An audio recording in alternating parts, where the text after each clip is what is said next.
జై తెలంగాణ ప్రజలందరికీ కూడా ఉద్యమాభివందనాలు. తెలంగాణ రాష్ట్రం వచ్చి 12 సంవత్సరాలైనా తుంగభద్ర నదిలో కానీ కృష్ణా నదిలో కానీ ఇప్పటి వరకు కూడా మనం సంపూర్ణంగా మన నీటిని వాడుకోలేకపోతా ఉన్నాం. వాస్తవానికి తుంగభద్ర నది మీద ఏదైతే ఆర్డీఎస్ ప్రాజెక్టు ఉంటుందో అది నడిగడ్డను బతికించాల్సినటువంటి ప్రాజెక్టు, ఉమ్మడి మహబూబ్నగర్ జిల్లాకు సహాయం చేయాల్సిన ప్రాజెక్టు, మనకు తెలంగాణకు 16 టీఎంసీలు ఇచ్చేటటువంటి ప్రాజెక్టు.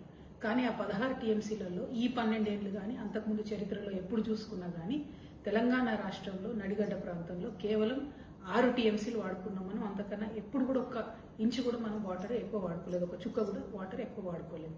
మరి ఇటువంటి క్లిష్ట సమయంలో ఆర్డీఎస్ చుట్టుపక్కల ఉన్నటువంటి ప్రాజెక్టులను సంపూర్ణంగా బలోపేతం చేసి వాటిని విస్తరించి రిజర్వాయర్లు కట్టుకొని ఆ సంపూర్ణంగా 16 టీఎంసీలు మనం వాడుకోవాలి.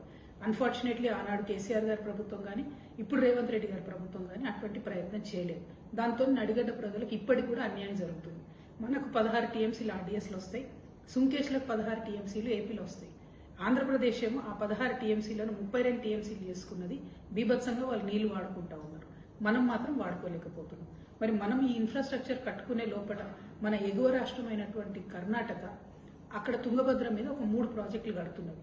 ఆర్డీఎస్ నెత్తి మీద కేవలం 100 మీటర్ల దూరంలో కురిడి, కల్పగల్ అనేటటువంటి ఊర్ల దగ్గర 2 టీఎంసీలతో ఒక రిజర్వాయర్ కడుతున్నది.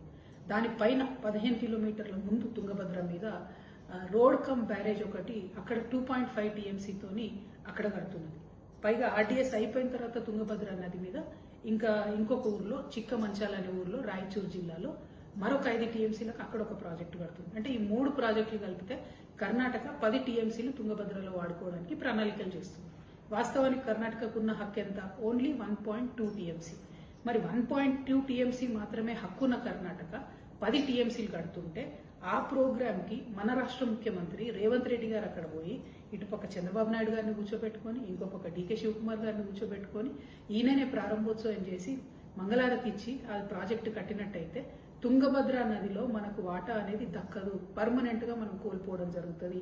కాబట్టి నేను ముఖ్యమంత్రి గారిని డిమాండ్ చేస్తున్నా, మీరు ఈ రోజు కార్యక్రమానికి దయచేసి అటెండ్ కాకండి, ప్రొటెస్ట్ గా లెటర్ రాయండి. మన రాష్ట్ర ప్రజల హక్కులు కాలరాస్తుంది కర్ణాటక అనే ప్రొటెస్ట్ తోని మీరు లెటర్ రాయండి. ఎందుకంటే ఇవాళ మీరు తీసుకునేటటువంటి స్టాండ్ పర్మనెంట్ గా తెలంగాణ ప్రజలకు నదీ జలాల్లో వాటానివ్వకుండా పోతుంది.